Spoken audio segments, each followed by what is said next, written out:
You know, we all use it, every single day. We use it to connect our headphones, our speakers, even our cars. But that little blue icon on our screen, it also hides a secret world of vulnerabilities.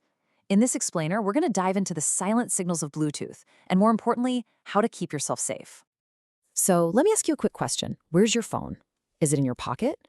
Maybe on the desk next to you? Hey, you might even be holding it in your hand right now. Just think about that for a second. Because right now, your phone is almost certainly broadcasting a signal that can reach about this far, 30 feet or around 10 meters. That's the typical range for Bluetooth. See, it's not some distant satellite signal, it's this intimate bubble of data that's just floating all around you. And that 30 feet, well, that's the exact distance a hacker needs to be from you. They don't have to be in some other country or a dark basement somewhere. Nope. They could be at the next table in a coffee shop, a few seats away at the airport, or even in the next cubicle over at your office. And really, that's the heart of the issue here.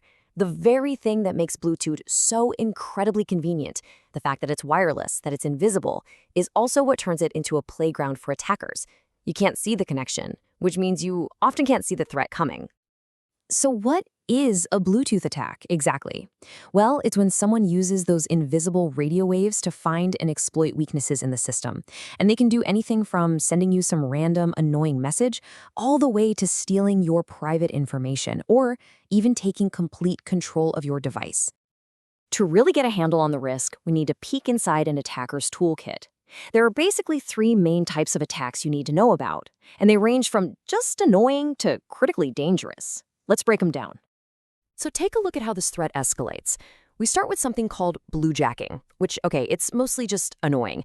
But then we move up to bluesnarfing, which is genuinely dangerous. And it all culminates in bluebugging, which is absolutely critical. All right, let's start with the prankster of the group, bluejacking. This is basically when a hacker sends a random message or maybe a picture to your device. You can think of it like digital graffiti. And while it's mostly harmless, here's the crucial thing to remember. It's proof. It's proof that your device is visible and that a complete stranger can connect to it. Next up, we have the thief, bluesnarfing. And this is where things get really serious. In this case, the hacker isn't sending you something, they are secretly taking your information. They can literally snarf or steal your entire contact list, your private emails, your calendar, and all without you ever getting a single notification. It happens in total silence.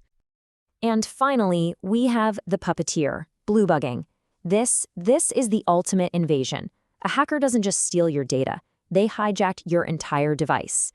They can listen in on your calls, they can read and send text messages from your number, access all your apps. Your phone is no longer your own. It's become a tool for someone else. Okay, I know that was the scary part. But here's the good news. Protecting yourself isn't actually that complicated. Now that we understand the threat, we can shift to the solution. It's all about building your own digital defense. And the best way to do that is by practicing what security experts call Bluetooth hygiene. I know, it's kind of a funny term, right? But just like washing your hands, it's really just a series of simple, routine habits that can prevent huge problems later on. It's all about being mindful and deliberate about your connections. So what does this hygiene actually look like in practice? It's really just 4 simple steps.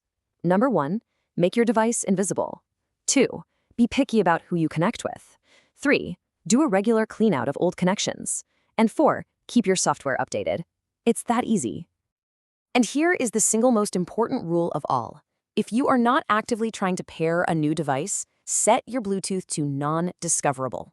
This is basically your digital invisibility cloak.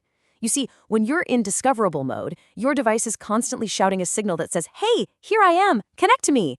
By turning that off, you stop sending out that public invitation. An attacker can't target a device they don't even know exists.